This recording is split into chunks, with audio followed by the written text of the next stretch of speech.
Never go to the farm, Catherine. Promise me those words, spoken with a rare urgency, were one of the few firm requests my husband Joshua made in our 24 years together. I had always honored his boundaries, even when curiosity tugged at me in the quiet moments after he'd briefly referenced a Canadian childhood and a place he'd left behind. But Joshua was gone now, taken by a heart attack that came out of nowhere. At 52, I was a widow with a grieving daughter and a hollow ache where certainty used to live. Mrs. Mitchell, came the voice of Joshua's lawyer, Mr. Winters, pulling me from my thoughts. 2 weeks after the funeral, we sat in his wood-paneled office where a lifetime was being reduced to documents and signatures. There's one more item. If you're watching, please like and subscribe to the channel, and let me know in the comments where you're tuning in from. He slid a small box across the desk. Inside it was an antique brass key with a maple leaf keychain and a sealed envelope marked in Joshua's familiar script. "What is this?" I asked, running my fingers over the cold metal. 3 years ago, your husband bought a property in Alberta. Per his instructions, you were only to be informed after his death. Mr. Winters adjusted his glasses. "The deed is now in your name. All taxes are covered for the next 5 years. A property in Canada? It didn't make sense. We'd never owned anything outside our house." "It's called Maple Creek Farm. From what I understand, it was his childhood home. He reacquired it after it had changed owners a few times. The same farm, the one he'd forbidden me to ever visit, the same one that made his eyes darken whenever it came up." "Mrs. Mitchell, there's something else." Mr. Winters leaned in. "The property has become quite valuable." "There have already been inquiries. Valuable?" "It was just a farm." "Yes," he continued, "but recently oil deposits were discovered in the region. Energy companies made offers. Joshua declined all of them. My head reeled. He never mentioned oil or buying land. We'd lived modestly, his income as an engineer, mine as a high school English teacher. We weren't rich. Where did the money come from, and why keep it secret?" I opened the envelope with shaky hands. "My dearest Catherine," it began, "if you're reading this, I'm gone. I'm sorry. There's so much I should have said but couldn't. The farm is yours now. I've spent the last 3 years turning it from a place of pain into something I hope you'll love. I made you promise not to go. I'm releasing you from that promise. In fact, I'm asking you to visit it once before deciding anything. On the desk in the main house is a laptop. The password is the date we met, followed by your maiden name. I love you, Kat, more than you'll ever know. Joshua." I held the letter to my chest, vision blurred with tears. Even in death, Joshua managed to surprise me. "I need to see this place," I said quietly. "Of course," Mr. Winters replied, "but I should tell you, his family has contested the will. His brothers claim he wasn't of sound mind when he bought the property. That's absurd. Joshua was the most level-headed man I knew. Still, they filed. With the land's value, this might get messy." I slipped the key into my pocket, a new sense of resolve taking root. "I'm going to Canada, Mr. Winters." Today, 48 hours later, after hastily booked flights and a long drive across the Alberta countryside, I found myself before a pair of towering wooden gates, Maple Creek Farm spelled out in wrought iron. Beyond stretched a property far grander than anything I'd imagined, rolling hills dotted with stands of golden maples, a stately farmhouse in the distance, and several freshly painted outbuildings. This was no dilapidated family relic. This was an estate. The key slid easily into the gate's lock. As the gravel drive wound upward, anticipation and unease tightened in my chest. What had Joshua been hiding here? What part of himself had never been mine? The farmhouse rose like something from a dream, a two-story home with a broad porch and generous windows. Nothing about it reflected the pain Joshua had always tied to his childhood home. This place had been transformed, cherished, reimagined. My hands trembled as I turned the key in the front door. The lock clicked, the door swung inward, and I crossed the threshold into my husband's secret world. What I saw made me gasp, my knees threatening to give way. The entry opened into a soaring great room with exposed beams and a stone hearth. But it wasn't the grandeur that stole my breath. It was the horses, not living, but everywhere. Paintings of galloping herds, sculptures capturing muscle and motion, black-framed photographs of rare breeds. My lifelong passion, one Joshua had always supported but never quite understood, was displayed here in a gallery built for me. On a desk by a window overlooking endless pasture sat a silver laptop, a single red rose resting on its closed lid. Before I could take another step, the crunch of tires on gravel broke the silence. Through the front window, I watched a black SUV roll up behind my rental car. 3 men stepped out, each carrying the unmistakable Mitchell features: tall, dark-haired, strong-jawed. Joshua's brothers. Their grim faces told me they weren't here to welcome the widow. They mounted the porch with the confidence of men who believed they belonged. Heart hammering, I shut and locked the front door, retreating toward the desk. Through a side window, I saw them pause, conferring before the eldest, a silver-haired version of Joshua with colder eyes, rapped sharply on the door. "Mrs. Mitchell, we know you're in there." "We should talk." His voice carried the same soft Canadian lilt Joshua had when tired or upset. I stayed silent, backing away. Joshua's warnings about his family had been vague but emphatic. Instinct whispered caution. Another knock, harder this time. "Catherine, I'm Robert Mitchell, Joshua's brother. This is Alan. This is David. We're here about the farm." Of course they were. Not about Joshua, not about the wife their brother had loved for 24 years, about the suddenly valuable land. My eyes drifted to the laptop. Whatever answers I needed were there, not on the porch.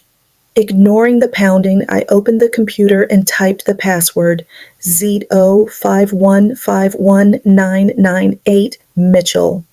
The screen flared to life, a folder labeled "For Catherine Waiting."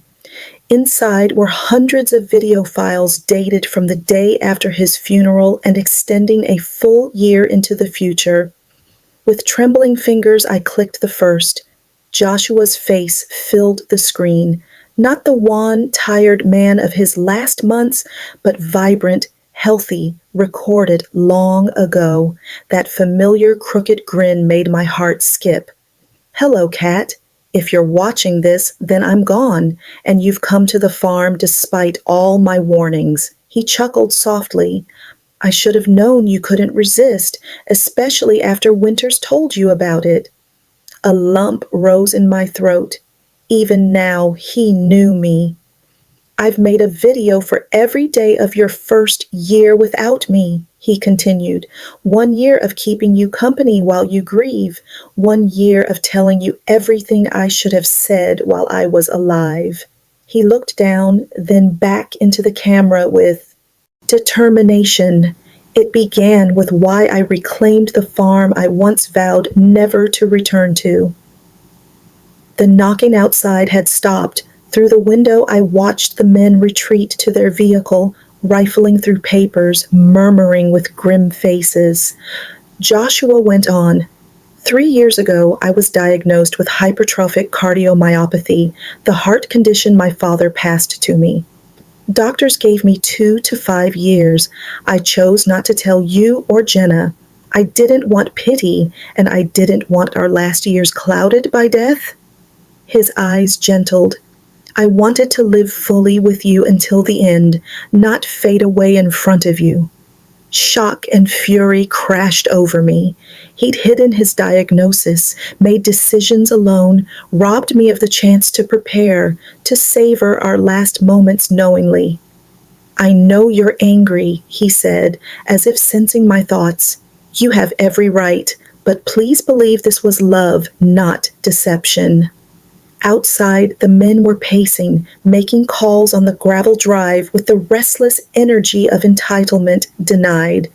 When I got my diagnosis, I decided to use my remaining time to create something for you. You always dreamed of land, of horses. So I went to the one place no one would expect, the farm I fled at 18, swearing never to return. He leaned nearer to the camera. What my brothers don't know is I legally purchased it from our father before he died. He was broke, ruined by years of failed ventures and drink. He sold it to me for a fraction of its value, made me swear to keep it secret from my brothers, who assumed they'd inherit it. This explains the legal challenge. They think they're owed what I lawfully bought. The farm was in shambles when I took it, Kat, like it was when I was a child, but this time I had the means to rebuild. Every business trip in the last 3 years, I was here, overseeing renovations, creating something for you. Outside, the brothers approached again. This time, Robert pressed a paper against the window, some kind of court order. They'll come for it, Joshua said, his face hardening. They didn't care about the farm until oil was found nearby.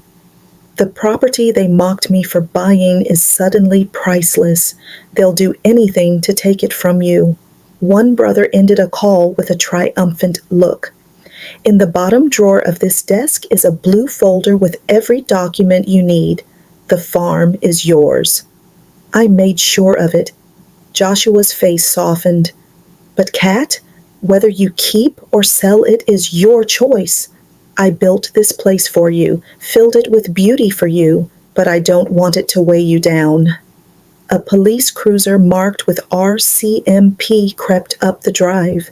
The brothers' faces brightened at its arrival. One last thing, Joshua said. In the stables you'll find 6 horses, breeds you've loved for years. The staff will continue their care whether you're here or not. They're my final gift to you, along with the means to enjoy them. The video froze on Joshua's smile as the knocking returned, sharper now. Mrs. Mitchell, RCMP, please open the door.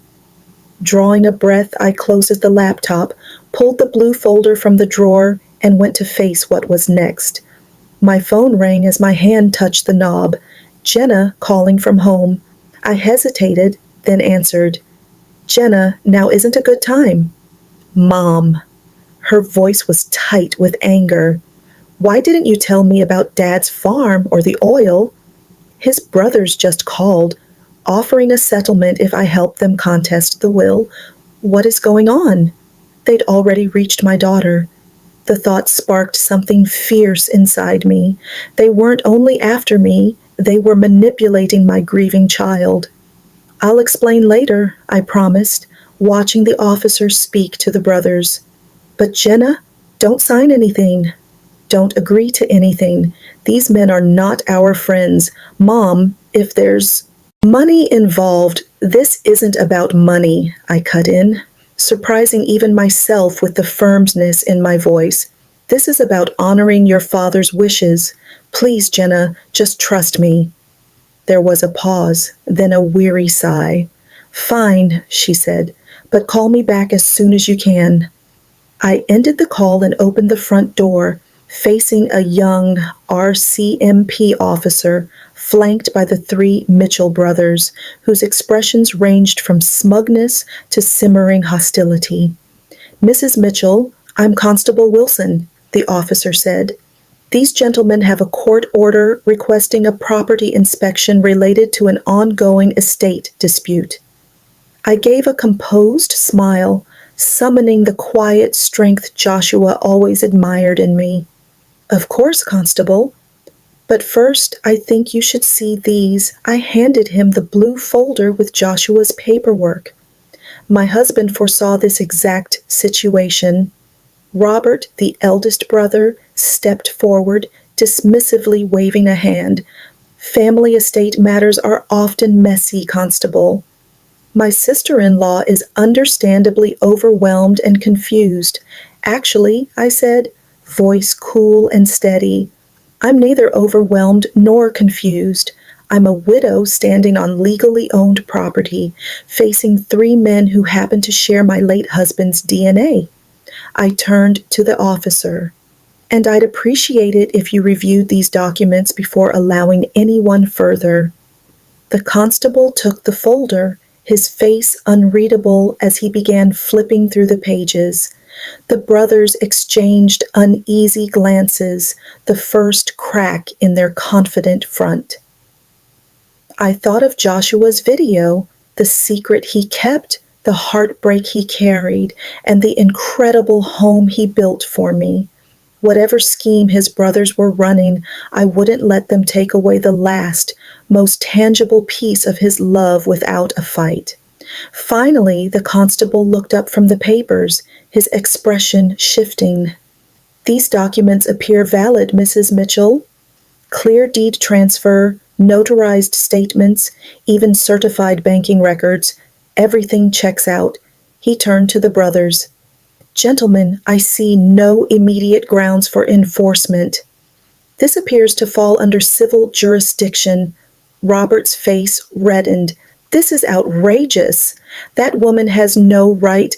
That woman, I said, calm but firm, is Joshua Mitchell's wife, and I have every right to be here. As the brothers retreated to their vehicle, followed by a visibly uncomfortable Constable Wilson, I felt a strange mix of grief and revelation.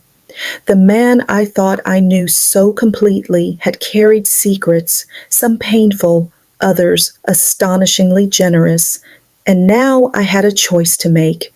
Return to the safety of the life I'd known, or embrace the legacy he left and the battle that came with it. I shut the door quietly, walked back to the desk, and reopened the laptop. Tomorrow's video waited, another piece of the man I loved and was only now truly beginning to understand.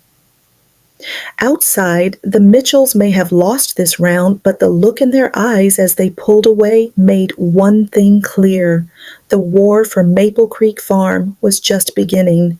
That night, I stayed in Joshua's, no, our farmhouse, surrounded by evidence of his hidden years of love and labor. Sleep didn't come. My mind reeled with everything I'd learned. His illness, the renovations, his brother's schemes, and the trove of video messages he'd left behind. At dawn, I stepped outside and explored the property for the first time. The house was a masterwork, original charm blended with modern touches. Every detail bore his hand and my preferences, a library full of my favorite first editions, a sunroom overlooking the east pastures, ideal for morning coffee. But it was the stables that stopped me cold. Just as Joshua promised, 6 breathtaking horses stood in gleaming stalls, an Andalusian, a fjord, 2 quarter horses, a thoroughbred, and a gentle Appaloosa who nickered when I neared. "Good morning, ma'am," the voice startled me. A man in his early 60s emerged from the tack room, wiping his hands. "I'm Ellis." "Your husband hired me to run the stables. Catherine Mitchell," I said, offering my hand, though I suspected he already knew who I was. He nodded, a kind smile deepening the creases around his eyes. "Mr. Mitchell spoke of you often. Said you had a way with horses he never quite mastered. You knew my husband well?" Ellis hesitated, then replied, "As well as he let anyone know him. I guess he showed up every month for the last 3 years, handling things himself. Never passed off a choice if he could make it." That was Joshua to the core, precise, hands-on, detail-driven. Ellis gestured toward a striking stallion nearby, its eyes sharp and alert. "That's Midnight, the Black Physian," he said. "Your husband searched for him for months. Told me the horse looked like one from a painting you loved." My chest tightened. The black horse beneath a stormy sky. George Stubbs. I'd admired it 2 decades ago at a museum, and Joshua had remembered. Had he? I faltered, trying to form the question. "Did he ever talk to you about his health?" Ellis's lined face darkened. "Not outright, but these last 6 months he pushed harder, stayed longer, kept upgrading this place like a man racing a clock only he could hear." The truth hit hard, but made sense of the urgency I'd seen in him near the end. I'd blamed pressure from work, never dreaming he was building all this knowing his days were numbered. "His brothers were here yesterday," I said, gauging Ellis's reaction. His jaw tensed. "They've been circling ever since the oil turned up on nearby land. Suddenly they care about a farm they ignored for years. What do you know about them?" Ellis latched a stall gate before replying. "Robert's the eldest, Toronto investor. Always acted like just noticing Joshua was a favor. Alan's the middle one, slick lawyer type. David's the youngest, stuck behind Robert in finance. They never treated Joshua right. City boys looked down on him for sticking around to help your father-in-law. When he bought this place back, they mocked him until the Petersons struck oil 2 farms over. It fit with the glimpses Joshua had let slip. His rough childhood, fleeing to the U.S. for college, his silence about his family. "They'll return," I said, mostly to myself. Ellis gave a grim nod. Mr. Mitchell planned for that. He was always ahead of the game. Back inside, I forced down some breakfast, then opened the laptop for today's video. Joshua appeared on screen, seated in what I now knew was the library. "Good morning, Kat. Hope you slept well in our new home." He smiled, that familiar crooked grin I missed like breath. "Today I want to show you something." The camera shifted as he walked down a hall I hadn't explored, stopping at a locked door. "This room is just for you. The keys in the bedside table, the silver one with the horse engraving." I paused the video, went to the master bedroom, and found the key exactly where he'd said. Following his path, I reached the east wing's end, unlocked the door, and gasped. A full art studio, light pouring in through towering north-facing windows, easels, paints, brushes, everything a painter could need, arranged with quiet care. I hadn't painted in 2 decades. After college, I gave it up to teach, to support us, to raise Jenna while Joshua built his career. Over time, someday faded into a half-remembered ache. The video played on, Joshua's voice grounding me as I clutched the laptop. "You gave up a lot, Kat." "Painting was the first. You never said a word, but I always promised myself I'd return it to you." Tears clouded my sight as I took in the studio, the top-tier materials, art books lined up neatly, the steady light pouring in. "There's one more thing," he said. "Check the cabinet under the window seat." I stepped to the cushioned bench overlooking the golden pasture. Beneath it, built into the wall, it was a cabinet that I probably wouldn't have noticed if he hadn't told me about it. Inside was a flat archival box. With trembling hands, I lifted the lid and, overwhelmed with astonishment, sank to my knees on the floor. My paintings, so many of them, all the work I had created back in college, those pieces I thought were lost over the years. Joshua had taken care of them, kept them safe, guarded for 2 decades so that he could return them to me in this perfect place. On top was a small canvas that I immediately recognized, my first final project before graduation. A self-portrait, a young woman looking ahead, her eyes shining with hope. Joshua had said that day he wanted to keep it when I finished it. There was a handwritten note with it in his clear, neat handwriting. She's still inside, Kat. The woman who painted with such passion and vision. I have given you this place. The rest is yours. I held that note close to my heart, filled with both love and sorrow. Joshua had seen me, truly seen me in a way I had hidden from myself for years. The sound of cars on the gravel driveway pulled me out of that emotional moment. Standing by the studio window, I watched two vehicles arrive, the famous black SUV of the Mitchell brothers, followed by a shiny silver Mercedes, which I immediately recognized. Jenna had arrived, and as soon as she stepped out of her car and walked toward the brothers, it felt like they were already working on her. My daughter, Joshua's daughter, whose hair held both his color and my roots, smiling and shaking hands with uncles she had never met before. Those fragile relationships I had gained after Joshua were now completely shattered in front of a new challenge. I kept watching through the window as Jenna made friends with the uncles, showing openness and willingness in her body language. Our 27-year-old daughter had her father's way of thinking and my stubbornness, but lacked Joshua's patience and my protective nature. She always made up her mind quickly and hesitated to change it. My phone buzzed with her text, "I'm here with Uncle Robert and the others. Going inside now. We need to talk, Uncle Robert." She had at least known them for a day, yet was already claiming her place in the family. I put Joshua's note in my pocket, closed the studio door, and prepared to face this new union. They entered without knocking. Jenna showed a familiarity fitting for a daughter, the brothers trailing behind her like hunters. "Mom?" Jenna gave me a slight hug, then stepped back and looked toward the grand entrance of the house. "This place is really amazing. Why didn't Dad ever tell us about it?" Before I could answer, Robert stepped forward, his face clearly reflecting Joshua's in the morning light. "Catherine, I think our meeting yesterday didn't go well.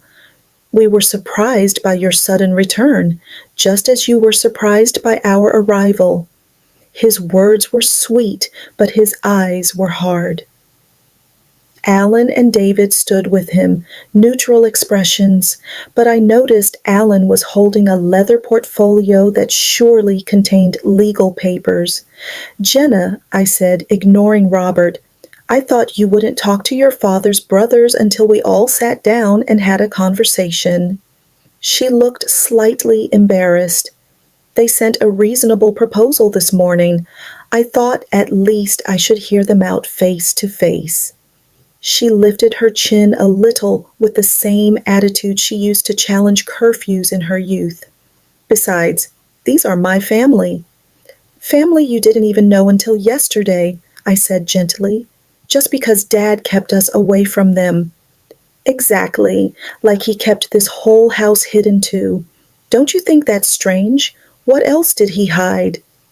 That question was close to the secretive things in Joshua's videos. He hid his illness, land purchases, and artistic desires for my happiness, but it was all out of love, not deception. "Your father's brothers had complicated relationships," I said cautiously. "They had reasons to keep distance." Robert waved his hand dismissively. "Those are old stories. Brothers always fight, especially in complicated families. What matters is moving forward."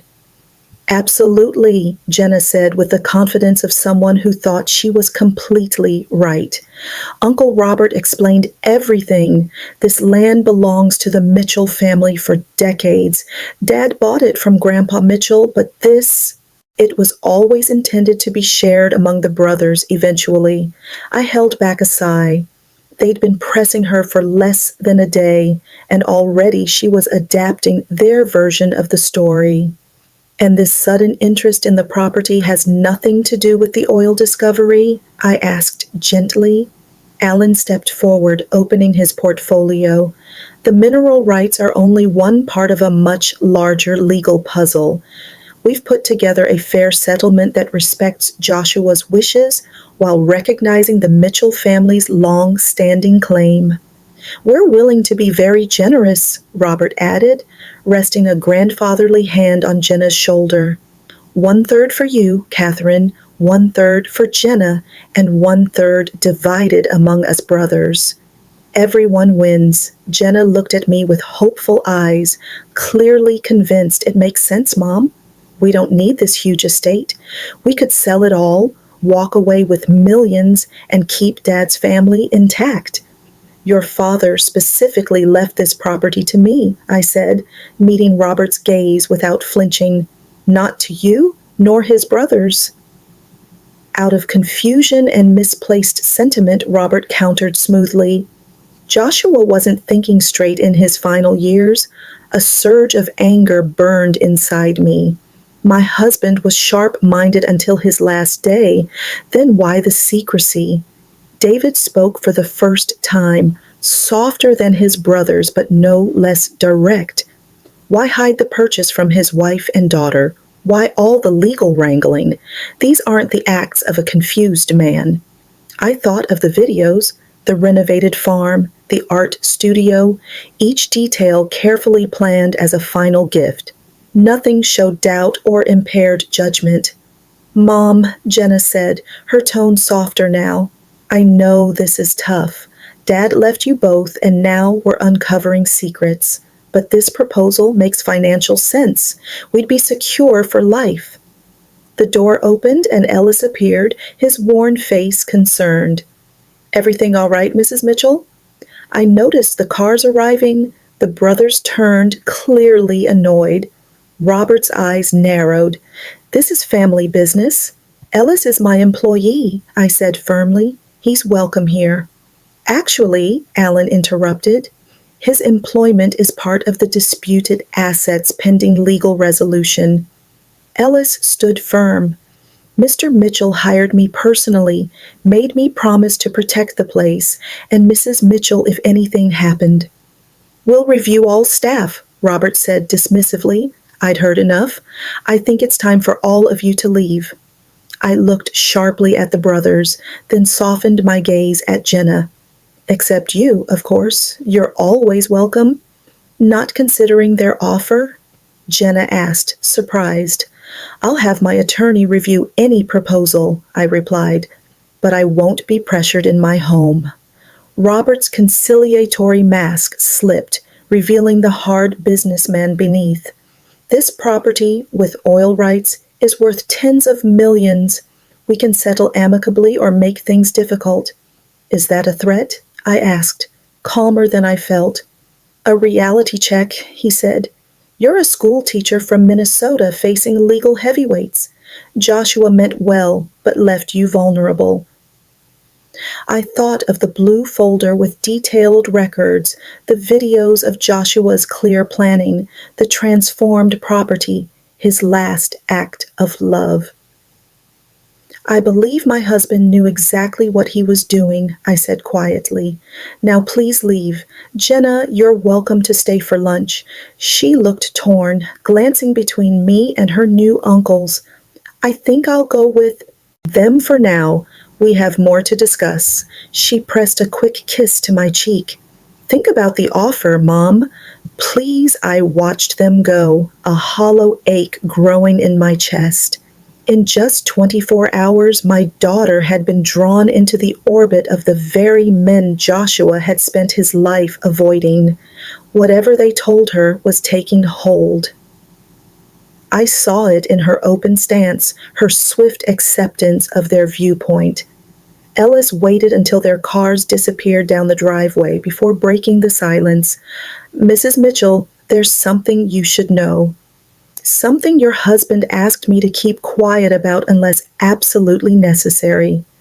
I turned to him, weary but forcing myself to listen. What is it? It concerns the true extent of the property and what's really hidden here. He nodded toward the stables. We should walk. Some things shouldn't be said indoors where walls might listen. As I followed him across the yard, the morning sun lit up the beautiful farm Joshua had quietly built. Whatever revelation awaited, one thing was clear. Joshua had foreseen this battle, perhaps even Jenna's susceptibility to his brother's manipulation. The question was whether he had prepared me well enough to win a fight I never saw coming. Ellis led me past the main stables to a weathered barn I hadn't explored before. Unlike the pristine, renovated buildings elsewhere, this one kept its original rustic look, deliberately left unimproved to seem unremarkable. Your husband was careful, Ellis said, pulling an old iron key from his pocket. After his brother's first visit last year, he became even more guarded. They came before? Joshua never said that. Ellis nodded grimly. They showed up unannounced after catching wind of oil discoveries nearby. Your husband was here overseeing the art studio construction. They didn't recognize him at first. He'd grown a beard during treatment. The casual mention of Joshua's illness hit me anew. While I'd been teaching high school literature far away, my husband had been sick here, creating this sanctuary and fending off predatory brothers.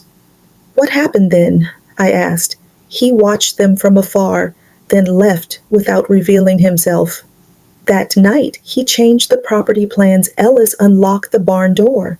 It swung open, revealing a simple barn interior, hay bales, old tools, dust motes dancing in beams of sunlight through gaps.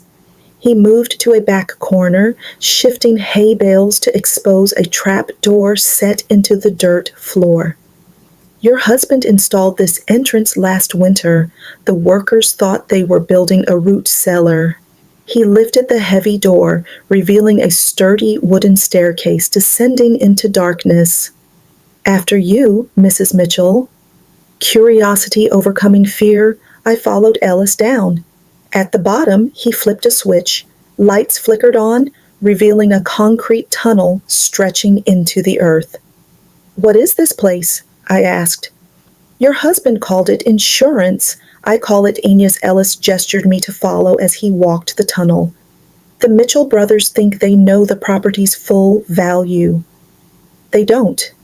The tunnel stretched about 50 yards, opening into a large concrete room filled with filing cabinets, a desk with computer gear, and walls covered with maps and documents. Welcome to Joshua's war room, Ellis said with pride. Everything he'd gathered about his brothers, their businesses, and Maple Creek Farm's true worth. I moved to the nearest wall where a detailed survey map was pinned up, showing not just the farm, but surrounding lands for miles. Red marks showed oil deposits with handwritten notes on depth, quality, and extraction challenges. I don't understand, I said, turning to Ellis. Joshua knew about the oil? Not at first. He bought this place to renovate for you, pure and simple. But about 18 months ago, when Peterson's land showed oil, he secretly hired geologists to survey Maple Creek. Ellis pointed to the map. They found something unexpected. The largest deposit isn't beneath the eastern section where everyone's drilling. It's here, under the western acres that look worthless.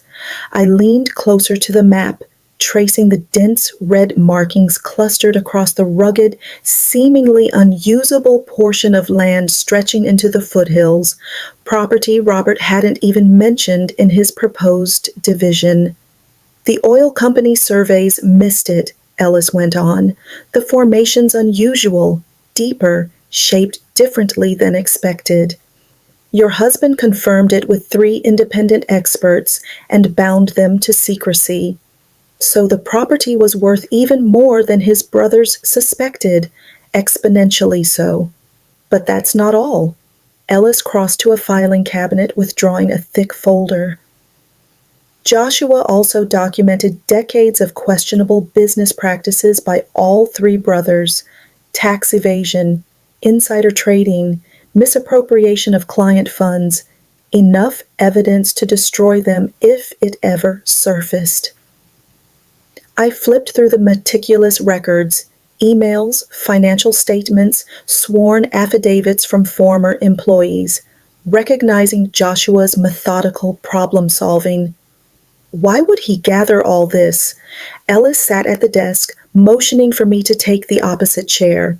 He knew they'd come for the farm after he was gone. He wanted you to have leverage. Robert's smugness, Alan's legal maneuvering, their swift manipulation of Jenna, all of it flashed through my mind. He'd anticipated everything. Not everything, Ellis said softly. He didn't foresee how quickly they'd reach your daughter. The sting of Jenna's betrayal was sharp. They're feeding her half-truths and promises of wealth, using her grief, Ellis added. She lost her father. Suddenly they're offering her a link to him, blood, history. That's powerful for a young woman in mourning. He was right. Jenna had always been her father's girl, sharing his analytical mind and love of puzzles. His death had left her adrift, vulnerable to anyone offering connection. What do I do now? I murmured. That depends on what you want, Ellis said. You could sell everything, property, oil rights, the whole package, and walk away rich, but perhaps lose your daughter. You could fight the brothers legally using this leverage, maybe win, but deepen the family wounds. Or what? You could do what your husband always did, think 3 steps ahead and find the path no one expects. I let the words sink in, my eyes drifting around the war room. On the desk sat a framed photograph I'd never seen before, Joshua as a teenager, standing proudly beside a chestnut horse, his face alight with a rare boyish joy. That's Phoenix, Ellis said, noticing my focus. Your husband's horse as a boy. Only bright spot in his childhood here from what he told me. His brother sold it while Joshua was away at school, just to hurt him. Another piece slid into place. Joshua's quiet support of my love for horses, despite his own disinterest. The 6 magnificent animals in the stables weren't simply a gift. They were a reclamation of something his brothers had stolen from him. I picked up the photograph, a plan forming in my mind. Ellis, does the laptop with Joshua's videos work down here? He nodded. There's secure Wi-Fi throughout the property. Your husband made sure of it. Good. I need to watch the next few videos ahead of schedule, and then you'll need to arrange a meeting for me. With whom? First my daughter, alone, away from her uncles, then my attorney, and finally, my gaze shifted to the wall of evidence Joshua had compiled. I think I'd like to speak with those oil company representatives making offers on the property. Ellis smiled for the first time since we'd entered the hidden bunker. You're planning something your husband would approve of.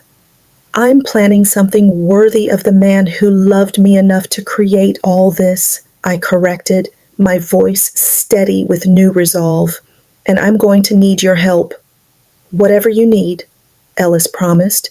Your husband saved my life years ago, gave me this job when no one else would take a chance on an ex-con. I owe him everything, and by extension, I owe you. This was another side of Joshua I had never seen before. His quiet generosity reached far beyond just our family, touching lives I hadn't even known existed. As we exited the bunker, carefully sealing the entrance once more, I felt a strange bond with my late husband, not the grief that had consumed me these past weeks, but a connection that seemed to transcend death. He hadn't only left me property and financial security, but also the tools and knowledge to carve my own way forward. The Mitchell brothers assumed they were dealing with a naive widow out of her depth. They had no clue what was coming. For the next 48 hours, sleep evaded me, replaced by fierce determination and a growing clarity of purpose. I devoured a week's worth of Joshua's videos in a single night, each revealing more of his plan and the extent of his foresight.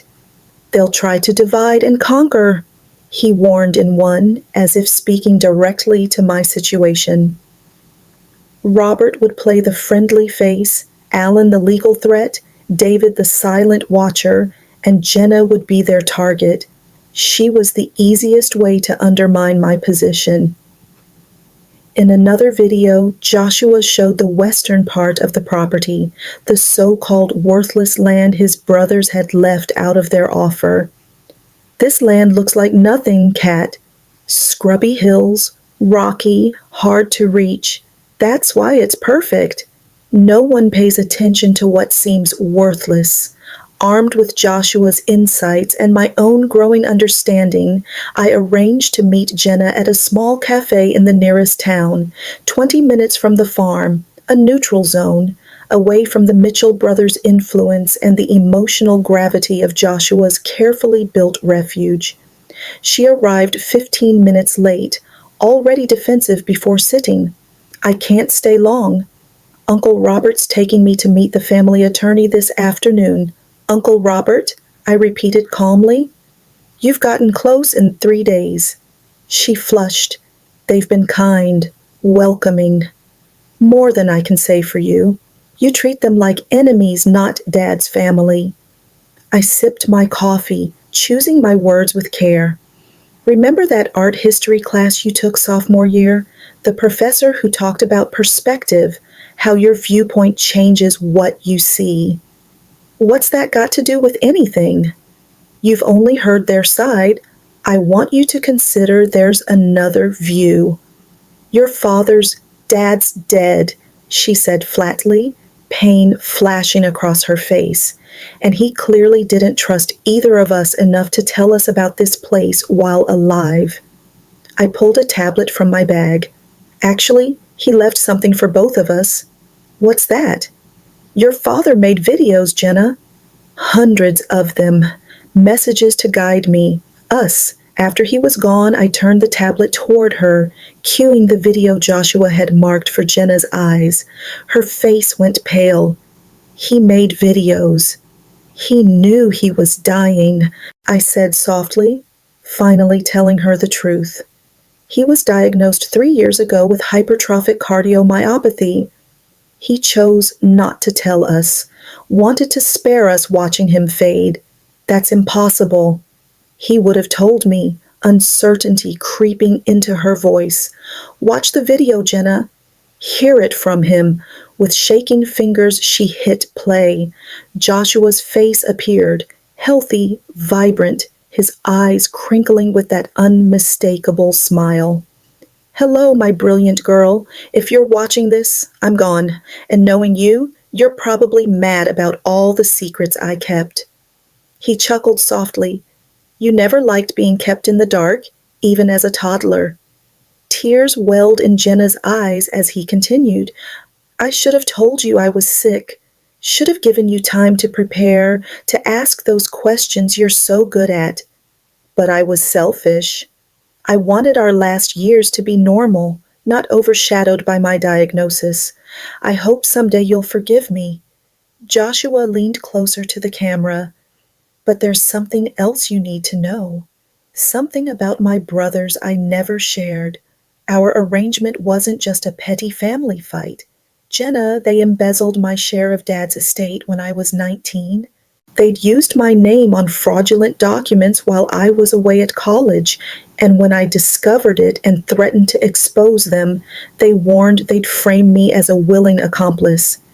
Jenna's hand flew to her mouth, eyes glued to the screen.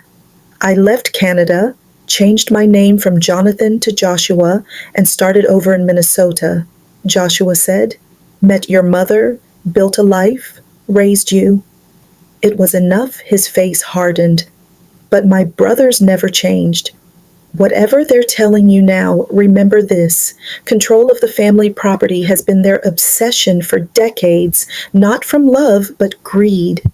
And they'll use anyone, even my daughter, to get it. The video ended on Joshua's worried face. Jenna sat frozen, tears sliding silently down her cheeks.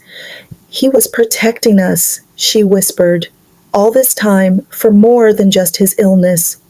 Yes, I said softly. Your uncles aren't the family they're pretending to be. They're opportunists who see you as their easiest way in.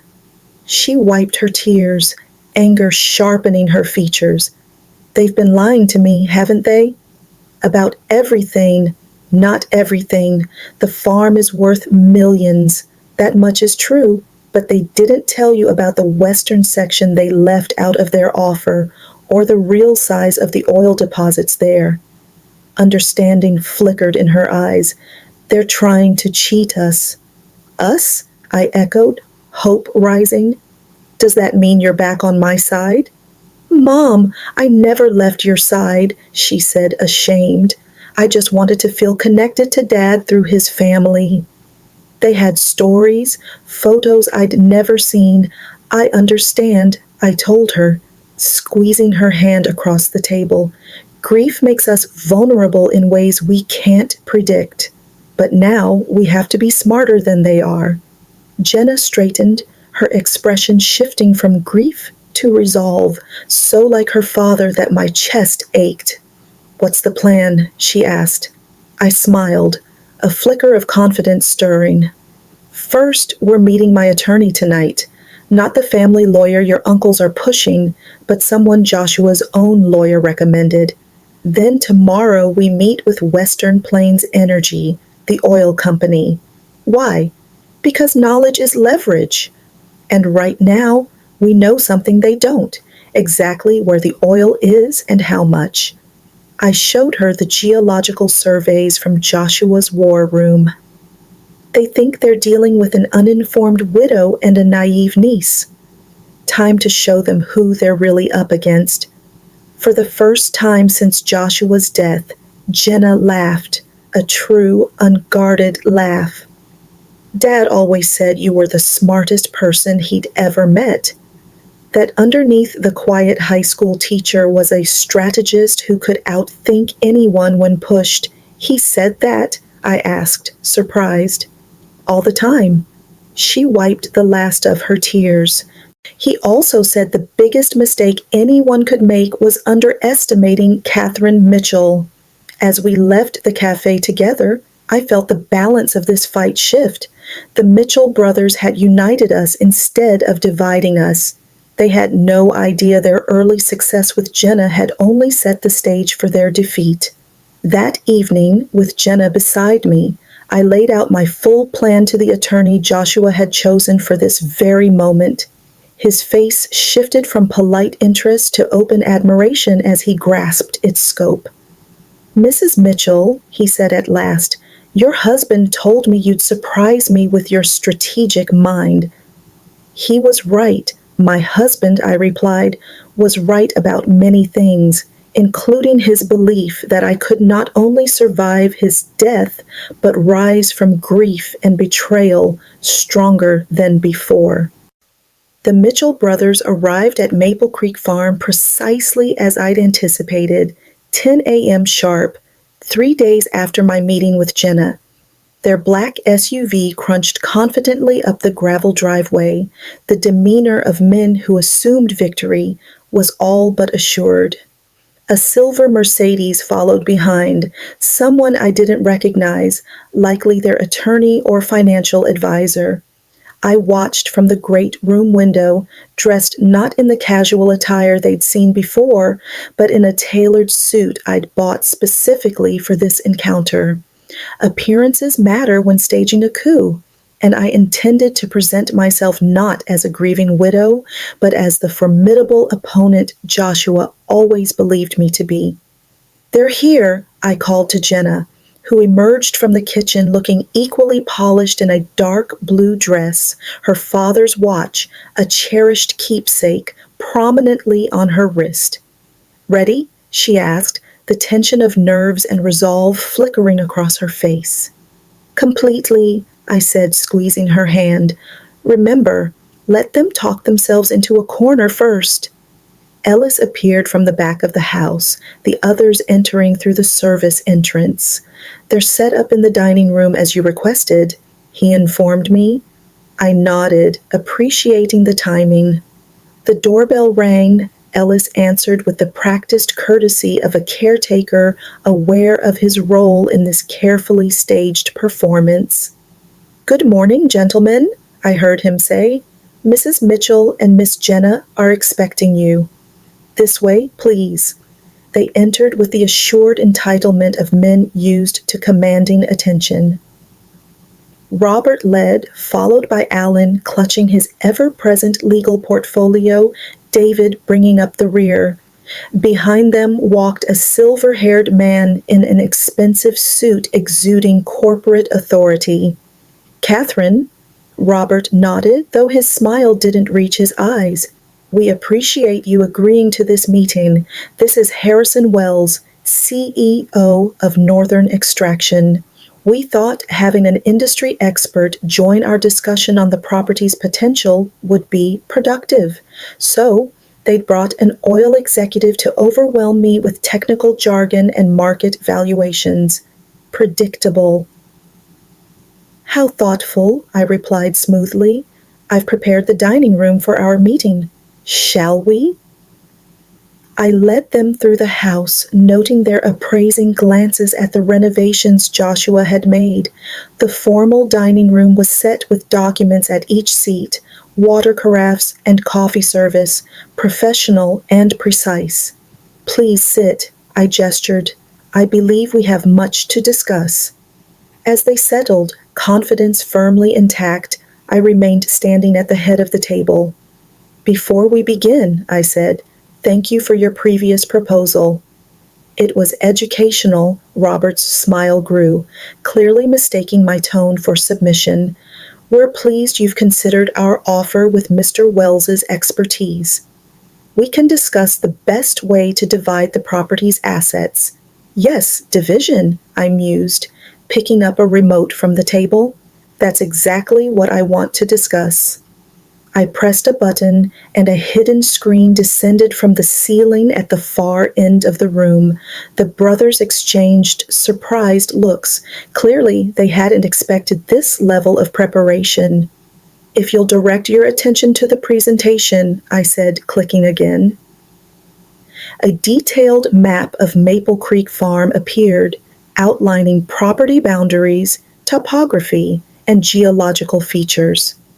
"This is the full survey of Maple Creek," I explained, "all 2,200 acres, not just the eastern 800 acres mentioned in your proposal." Alan shifted uncomfortably. "The western section is rocky, undevelopable terrain. We excluded it for simplicity's sake." "How considerate," I smiled, "except for one small detail." Another click overlaid the map with oil deposit locations, the complete geological survey from Joshua's war room, revealing massive reserves beneath the so-called worthless western acres.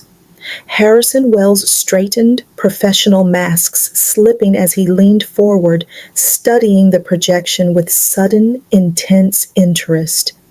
"As you can see," I continued calmly, "the primary oil deposit lies predominantly under the western section, the very acres you generously offered to exclude from our fair division." Robert's face flushed. "These surveys are unreliable. Northern Extraction's analysis indicates—" A new voice cut in as the connecting door opened. "Those surveys have been verified by 3 independent geological teams." The Mitchell brothers spun around in shock as Thomas Reeves, CEO of Western Plains Energy, Northern Extraction's chief rival, entered the room, followed by my attorney and 2 sharply dressed associates. "What is this?" Robert demanded, half rising from his chair. "This," I said smoothly, "is a meeting about the true value and future of Maple Creek Farm." Mr. Reeves has expressed serious interest in the property's potential, especially after reviewing the full geological data my husband compiled. Harrison Wells cast a betrayed glance at the Mitchell brothers. You told me you had exclusive negotiating rights to this property. They don't, my attorney interrupted calmly, placing additional documents on the table. Mrs. Mitchell holds clear, uncontested title to the entire estate, including all mineral rights. The documents the Mitchell brothers showed you have no legal standing. Robert slammed his hand on the table. This property has been in the Mitchell family for generations. Joshua had a moral obligation. Moral obligations? Jenna spoke up for the first time, voice steady despite her knuckles whitening around her water glass. Like the moral obligation you had to my father when you stole his inheritance, forged his signature on loans, and threatened to implicate him in your financial crimes if he exposed you? The brothers froze, faces draining of color. What exactly is she referring to? Harrison Wells asked, growing uneasy. Perhaps these will clarify, I said, nodding to my attorney, who distributed sealed envelopes to everyone at the table. They contained documentation my husband had preserved, detailing historical transactions involving Mitchell family assets. I believe the statute of limitations has expired on some of these, my attorney added, but Canadian financial regulators might find others quite interesting. Alan opened his envelope, scanning the papers with mounting alarm. These are private family matters, he sputtered, irrelevant to this discussion. On the contrary, I countered, taking my seat at the head of the table. They reveal a pattern of fraudulent behavior that undermines your credibility in these negotiations, behavior that continued when you deliberately misled Mr. Wells about your authority to negotiate this property. The room fell silent as the Mitchell brothers grasped the extent of their exposure. Joshua had documented everything, their historical betrayals, their recent schemes, their attempts to seize valuable assets under the guise of generosity. What do you want? Robert finally asked, his confident mask cracking. I want you to leave Maple Creek Farm and never come back, I said simply. I want you to stop contesting my ownership and manipulating my daughter. In return, these documents remain confidential, viewable only by those in this room. Harrison Wells stood abruptly. I believe my company's involvement has been based on incomplete and possibly fraudulent information. Excuse me, Mrs. Mitchell. I'll be in touch directly about any future mineral rights discussions. He shot the brothers a look of disgust before leaving. Robert's expression darkened as he watched his oil ally depart. You don't know what you're doing, Catherine. Extraction costs for the western section are prohibitive. The logistics alone, Reeves interjected smoothly. Western Plains has developed new extraction technology tailored specifically for this terrain. We're prepared to make Mrs. Mitchell an offer reflecting both the challenges and exceptional potential of this property. As the meeting shifted from the Mitchell brothers' attempted takeover to my carefully crafted counterattack, I caught Jenna's eye across the table. Her slight smile said it all. Pride, vindication, and the bittersweet truth that Joshua had prepared us for this moment, even from beyond the grave. 2 hours later, the Mitchell brothers left defeated, exposed, and legally bound by the settlement my attorney had drawn up in advance. The future of Maple Creek Farm was secured exactly as Joshua had envisioned, not divided among greedy relatives, not sold to the highest bidder, but preserved as a legacy for the family he had chosen and loved, Jenna and me. As their vehicles disappeared down the driveway, Ellis appeared beside me. Your husband would be proud, he said quietly. You outmaneuvered them exactly as he believed you would. I watched the dust settle on the driveway, a complex wave of emotions washing over me, triumph tinged with grief, strength emerging from vulnerability. We're not finished yet, I replied, thinking of the videos still waiting on Joshua's laptop, the future stretching ahead. This was only the first battle, but it was one we had decisively won, armed with weapons Joshua had carefully prepared and the strength he always saw in me, even when I couldn't see it myself. The weeks after the Mitchell brothers' defeat passed in a whirlwind of practicalities, finalizing legal documents for our settlement, meetings with Western Plains Energy to arrange a fair extraction deal, and carefully cataloging everything Joshua had made at Maple Creek Farm. Jenna stayed by my side through it all, her initial bitterness over her father's secrets gradually turning into respect for his foresight. We made a habit of watching his daily videos each morning, both of us drawing comfort and guidance from his posthumous presence. Did you ever suspect? Jenna asked one evening as we sat on the porch, watching the sun set behind the western hills that held our newfound fortune. Any hint Dad was ill or planning this? I thought carefully, searching my memories for overlooked signs. There were small clues that only made sense in hindsight. His insistence on updating our wills 3 years earlier, the way he'd sometimes study us at dinner as if memorizing our faces, his sudden interest in capturing ordinary moments. I thought he was just going through a midlife appreciation phase, Jenna said with a sad smile. In a way, he was, just not for the reasons we thought. I sipped my tea, recalling how the biggest change was that he stopped procrastinating.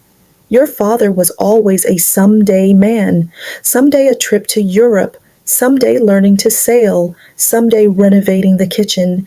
Then he started doing things instead of talking. Like buying this place, Jenna nodded. Creating something lasting. Exactly. I thought it was because he finally felt financially secure enough to pursue dreams. But now I realized he was racing against time, building a legacy because he knew he wouldn't be here to see it grow. The Western Plains Energy reps were stunned when I outlined my terms for accessing the oil beneath our land. Instead of selling mineral rights outright for a lump sum like most landowners, I insisted on a deal that prioritized environmental care, sustainable extraction, and a sizable trust fund for restoration after depletion. Mrs. Mitchell, their lead negotiator, said, "These terms are highly unusual." Then maybe the industry needs more unusual terms, I replied, channeling Joshua's quiet resolve. The oil's been underground for millions of years. It can stay until we agree on responsible methods. To my surprise, CEO Thomas Reeves was intrigued rather than deterred. Your husband mentioned you studied environmental science before switching to literature, he said. He said you'd insist on doing this right, not just profitably. Another sign of Joshua's foresight. He'd been in contact with key industry figures, preparing for the negotiations he knew would follow his passing. A month after claiming my inheritance, I stood in Joshua's art studio, sunlight pouring through north-facing windows onto a blank canvas. After decades away from painting, I'd finally picked up a brush again, hesitantly at first, then with growing confidence. Today's subject waited patiently in the paddock, visible outside. Midnight, the magnificent Fian stallion Joshua had bought because he reminded him of a painting I'd admired 20 years before. Ellis had been teaching me to ride again, my middle-aged body protesting but slowly adapting to the forgotten rhythms of horsemanship. Mom, Jenna appeared in the doorway, laptop in hand. Today's video is different. I think you should watch it alone, curious. I set down my brush. We'd grown used to watching Joshua's daily messages together over breakfast, finding comfort in the shared ritual. Different how?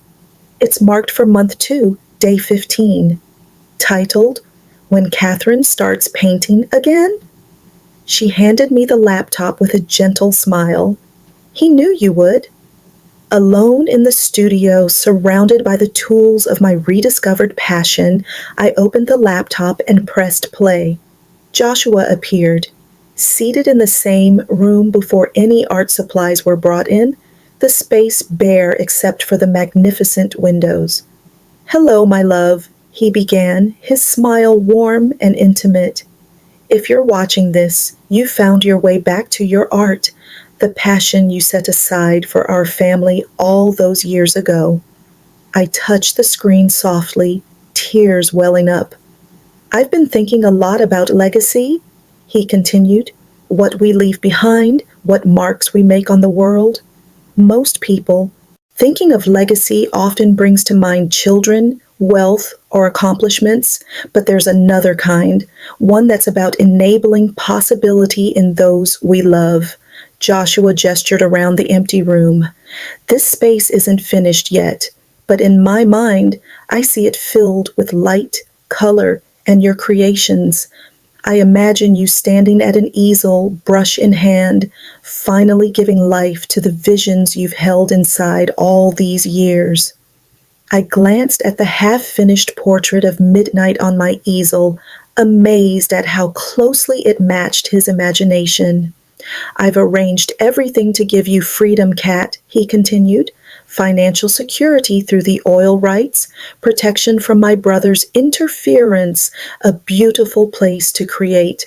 But what you do with that freedom, that's your legacy, not mine to decide." He leaned closer, eyes intense. "The farm, the horses, the studio, they're not the inheritance. They're just tools. The real inheritance is possibility, the chance to fully become yourself without limits." I paused the video, overwhelmed by how deeply he understood me. Joshua knew the artist within me better than I did, the part still alive beneath the practical teacher and devoted mother I'd become. When I played the video again, his face softened. "I have one request, but it's yours to accept or decline. Behind this room, in the storage closet, is a large blank canvas I commissioned before my diagnosis. When you're truly ready, I hope you'll create something on it, something that shows not just what you see, but what you feel about this place that brought me back to my roots and will carry you forward." The video ended with his familiar sign-off, "Until tomorrow, my love." I sat still for minutes, digesting his words, then on impulse went to the closet and found the huge blank canvas, perfect for the great room's prominent wall, the ideal size for a statement piece at the heart of the home Joshua built. Over the weeks of autumn, while painting the landscape in vivid hues, I sketched many drafts trying to capture the essence of Maple Creek Farm and its meaning. Nothing felt right until one morning, watching Jenna write Midnight across the eastern meadow, something clicked. The painting formed gradually, not a traditional landscape, but a blend of real and symbolic layers. The farm as it is now, rendered with photographic detail in the background. In front, translucent layers showing what came before. The abandoned land Joshua bought, his childhood family farm, and beneath all, the ancient earth, witnessing generations passing. Threaded through these layers were two writers, a man and woman, their features blurred enough to represent both specific and universal journeys. Behind them, barely visible unless you looked closely, a third figure, a young woman forging her own path. When complete, Ellis helped me hang the painting in its place. Jenna stood back, tears in her eyes. "It's him, isn't it?" "You and me." She traced the writer's paths from a distance. The past, present, and future of this place. Legacy, I said simply, not what's left behind, but what moves forward. That evening, watching the sunset from the porch of my true home, I felt Joshua's presence, not as a ghost, but as an ongoing partnership. He'd given me more than material security. He'd given a framework for reinvention, the freedom to discover who Catherine Mitchell might become without limits. The oil would ensure financial stability for generations. The farm would grow under our care. And I would bring new beauty to the world through rediscovered talents, building my own legacy alongside the one Joshua had crafted.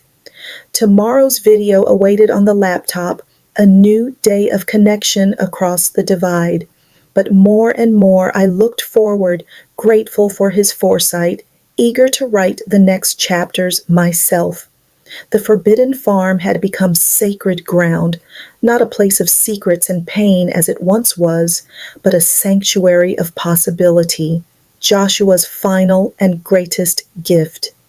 Winter settled over Maple Creek Farm with breathtaking beauty, pristine snow blanketing rolling pastures, ice crystals etching patterns on windows, smoke curling from the stone chimney into the crisp Alberta sky. I chose to stay through the season rather than return to Minnesota, drawn to live the full cycle on this land that had become home. Jenna had reluctantly returned to Minneapolis. Her marketing firm wouldn't extend her leave indefinitely. Our daily video ritual continued via FaceTime, the three of us connected, Jenna in her city apartment, me in the farmhouse, and Joshua's recorded presence bridging time and space. The western hills look especially beautiful after fresh snow, Joshua remarked in today's video, filmed exactly a year ago in the same room. If Ellis has kept the snowmobile in the equipment barn in good condition, I'll take it up to the ridge overlooking the valley. The view at sunrise justifies the early wake-up. I smiled at how he still managed to anticipate my experiences. Only yesterday, Ellis had brought up the snowmobile and offered to guide me through the winter trails Joshua had marked across the property. 6 months had passed since my confrontation with the Mitchell brothers. In keeping with our agreement, they had stayed away, though my attorney sometimes forwarded their legal team's correspondence. Technical questions about property lines as Western Plains, Energy began initial work on the farm's eastern boundary. The oil extraction project advanced with deliberate caution, the company honoring our rare arrangement prioritizing environmental safeguards over quick profit. Thomas Reeves had turned into an unexpected ally, his business motives gradually shifting into real respect for the sustainable vision Joshua had imagined and I had demanded. My phone rang, drawing me from my thoughts. Jenna's name appeared on the screen. "Everything okay?" I answered at once, unsettled by the unscheduled call. "I'm not sure," she said, tension in her voice. "I just had a strange visit from Uncle David." My grip on the phone tightened. David, what did he want? "Officially, he came to apologize for trying to manipulate me against you." She paused, but the whole conversation felt off. He kept sliding in questions about the farm, how often I visit, if I'd noticed anything unusual. "You didn't tell him anything?" "Of course not." I stayed vague, non-committal. Her tone dropped. "Mom, I think they're planning something." A chill unrelated to the winter air passed through me. The Mitchell brothers had been unnervingly quiet, too quiet for men used to getting what they wanted. "I'll alert Ellis and Titan Security," I told her, "and my attorney will remind theirs about the agreement." "There's something else," Jenna said hesitantly. "David mentioned Robert's sick, some heart problem needing surgery. He tried playing on my sympathy, saying family should stand together." The same heart condition that had taken Joshua, genetic hypertrophic cardiomyopathy from his father. I wondered if Robert had hidden his diagnosis from his brothers, as Joshua had from us. Be careful, Jenna. This might be real or just another manipulation. That's what I thought, she sighed. I hate suspecting every interaction with Dad's family. It shouldn't be like this. After the call, I moved to the window overlooking the snow-covered driveway, unease settling in my stomach. The Mitchell brothers were ruthless and cunning. Their retreat might be only strategic. I phoned Ellis immediately, sharing Jenna's concerns. His answer was steady, yet firm. I'll alert the security team and review perimeter surveillance, he assured me. We installed those systems for exactly this. Another of Joshua's foresighted precautions, discreet but thorough security with cameras at every entry and motion sensors covering vulnerable spots. I'd once thought it overdone. Now I was thankful. That evening, drawn to the hidden bunker beneath the barn, I sought guidance in Joshua's neatly organized records. If the Mitchell brothers aimed to reclaim Maple Creek Farm, maybe he had foreseen it too. In the concrete room lined with filing cabinets and maps, I searched for references to post-settlement threats. At the bottom of Joshua's desk, a folder labeled simply, "If they return," sat in his careful handwriting. Inside lay a detailed contingency plan, steps to follow if his brothers broke the pact, pre-drafted injunctions, contacts for Canadian authorities who had probed their past finances, and unexpectedly, a sealed letter addressed to Robert Mitchell. Paperclipped to the envelope was a note from Joshua's hand. A last resort, only deliver if absolutely necessary. What could my husband have written to his estranged older brother? What secret so potentially explosive or damaging that Joshua had marked it only for use in extremis? The envelope was sealed, its contents a final mystery he'd left for me to unlock only when the time came. Back in the main house, the letter rested in my pocket as my thoughts churned through possibilities and countermeasures.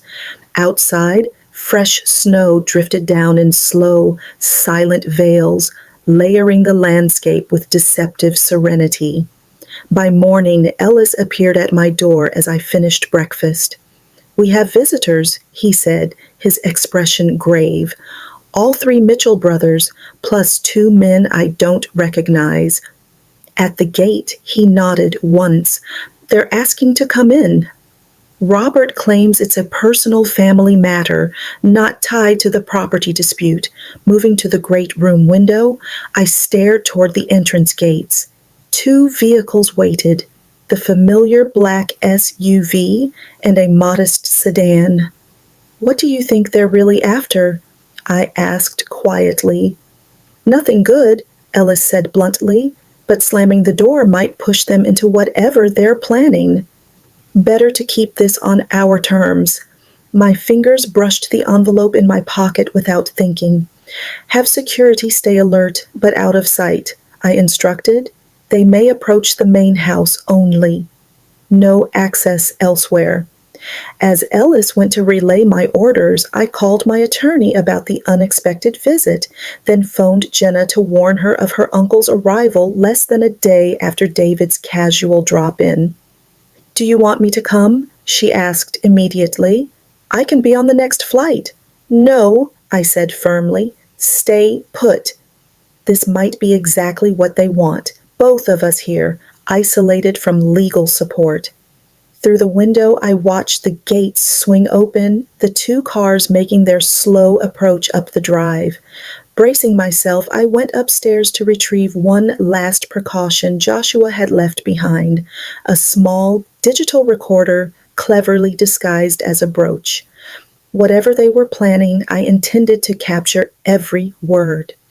When the doorbell rang, I was waiting in the great room, seated in an armchair facing the entry, recorder pinned to my sweater, the sealed letter still in my pocket. Ellis opened the door with practiced courtesy, admitting our unwanted guests.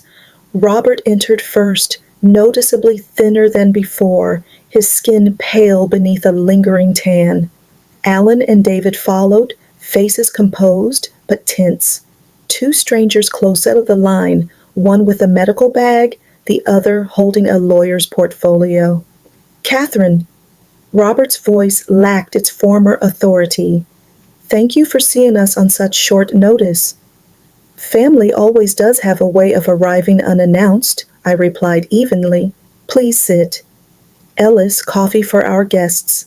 As they settled opposite me, I noticed Alan's furtive glances at Robert, the tautness in their posture.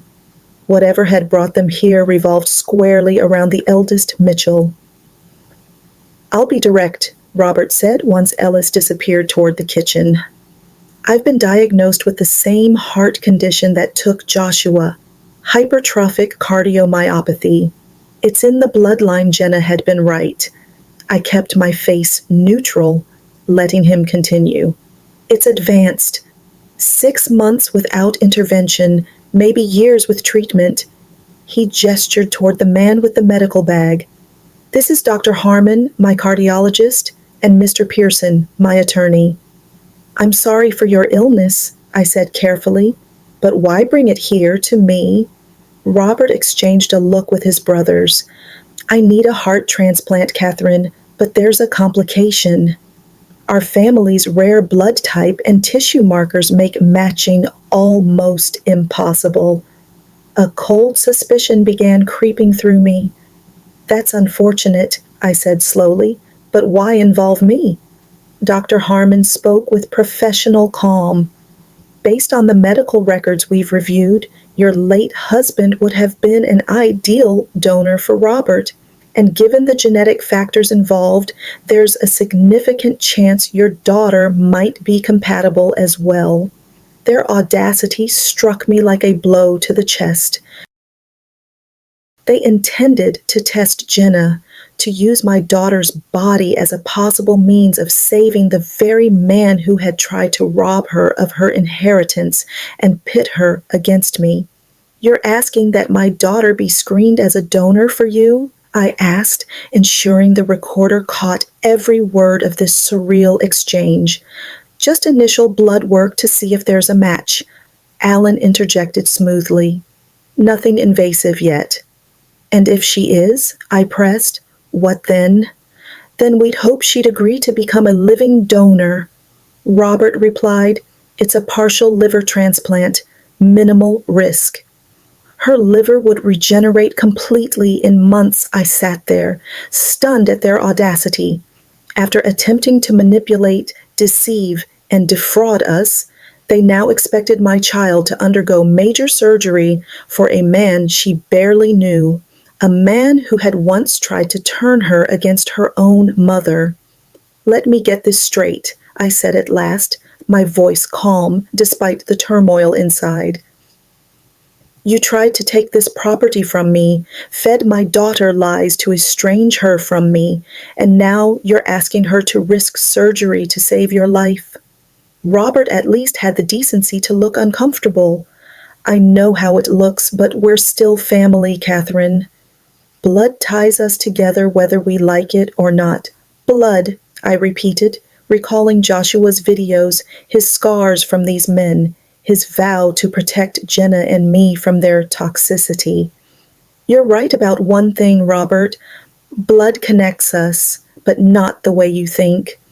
I drew a sealed envelope from my pocket, catching the flicker of recognition in his eyes. Joshua left this for you, I said, holding it just out of reach. He told me to deliver it only if absolutely necessary. I think this qualifies. Robert stared at the envelope, recognition and dread flickering across his pale features. Joshua wrote to me. Apparently he knew even a legal settlement wouldn't keep you away forever. I didn't hand it over yet. He prepared for everything, even this.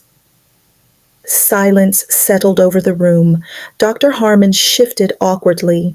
realizing this was far more than a medical consultation. The Mitchell brothers exchanged glances, some silent message passing between them. "Before I give you this," I said, "I want complete clarity. You're asking my daughter, the same young woman you lied to and manipulated 6 months ago, to undergo tests and possibly major surgery to save your life." "It sounds harsh when you put it that way," Alan murmured. "But yes, Robert's condition is dire, and family gives the best chance for a match." "Why not David or Alan?" I asked, turning to the brothers. "Siblings are usually better matches than nieces." Dr. Harmon cleared his throat. "Both of Mr. Mitchell's brothers have been tested. Neither is compatible due to unusual genetic factors. And there are no other siblings," I pressed, watching their faces closely. "No other relatives who might be donors?" Another glance passed between them. David looked away, staring out the window. "No," Robert said firmly, "no other siblings." I nodded slowly and handed him Joshua's letter. "Read this before we go on." With trembling fingers, Robert broke the seal and opened the pages. His eyes scanned the first lines, then widened in shock. Color drained from his face as he read, the paper shaking in his hands. Alan leaned forward. "Robert, what is it?" But Robert didn't answer, lost in Joshua's words. When he finally looked up, the confident businessman was gone, replaced by a man facing ghosts, he thought long dead. "How long have you known?" he asked hoarsely. "All I know is Joshua left this for you, saying you might need it one day," I said steadily. "What exactly did my husband write?" Robert passed the letter to Alan, who read as David looked over his shoulder. Their expressions shifted in unison from curiosity to disbelief to something close to horror. This can't be true," Alan finally spoke, glancing at Robert. "Father would have told us." "Would he?" Robert responded with a bitter laugh. "The same father who turned us against each other our entire lives? Played favorites depending on his mood, took pleasure in holding secrets over us?"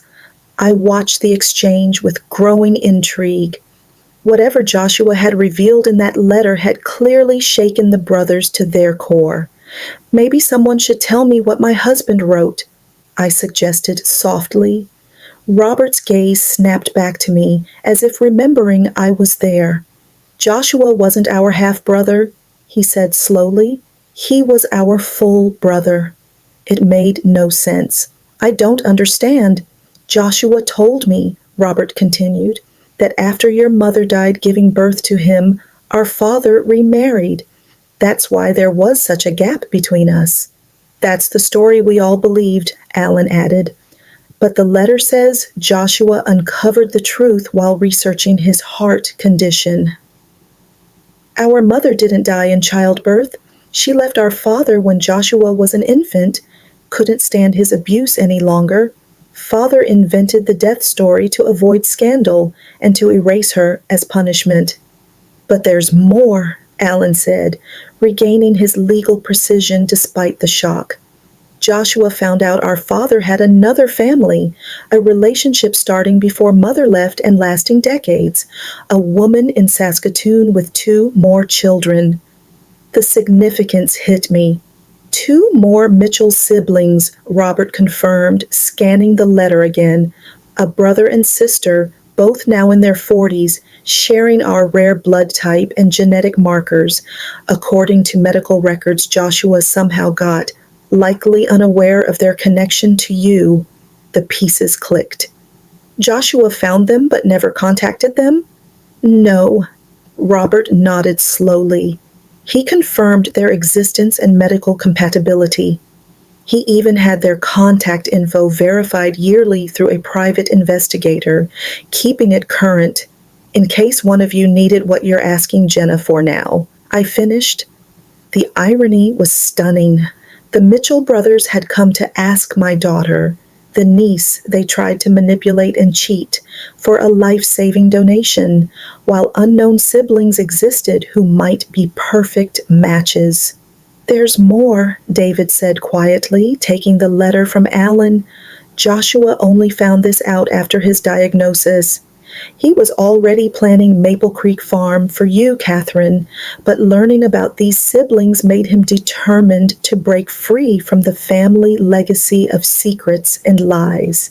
He wanted to leave something honest, transparent, built on love, not obligation. Tears pricked my eyes as I saw my husband's values in those words. Even beyond the grave, he taught us integrity and truth. So, I said at last, it seems you have alternatives to asking my daughter, two half-siblings who share your medical markers. Strangers? Robert protested weakly. We don't even know them. Whose fault is that? I countered. Your father hid them. You and your brothers treated Joshua as less than yourselves. Now you face the consequences. Dr. Harmon cleared his throat. Forgive me, but medically, any potential donor should be contacted immediately. Mr. Mitchell's condition is worsening fast. I studied Robert Mitchell, once powerful, now diminished by illness and the collapse of his family's myths. Despite everything, I felt no satisfaction in his downfall. Joshua wouldn't have wanted that. Is there contact information in the letter? I asked. Robert nodded quietly. Then I suggest you start there, I told him, not with demands, but with humility and honesty. Tell them who you are. Explain your situation. Give them the choice, just as Jenna should have had from the start, if you'd been truthful. And if they refuse? Alan asked. Then Jenna decides for herself if she wants to be tested, I replied, but she'll make that choice fully informed with all the facts, no alternatives, no manipulation, no pressure, no lies. The Mitchell brothers absorbed this in silence, the family resemblance between them and my late husband suddenly clearer in their weathered faces. Joshua had shared their strong jawline, the same deep-set eyes, features I now saw with fresh clarity. Well, go then, Robert said at last, rising slowly from the sofa. Thank you for this. He nodded toward the letter, which David carefully refolded and slipped back into its envelope.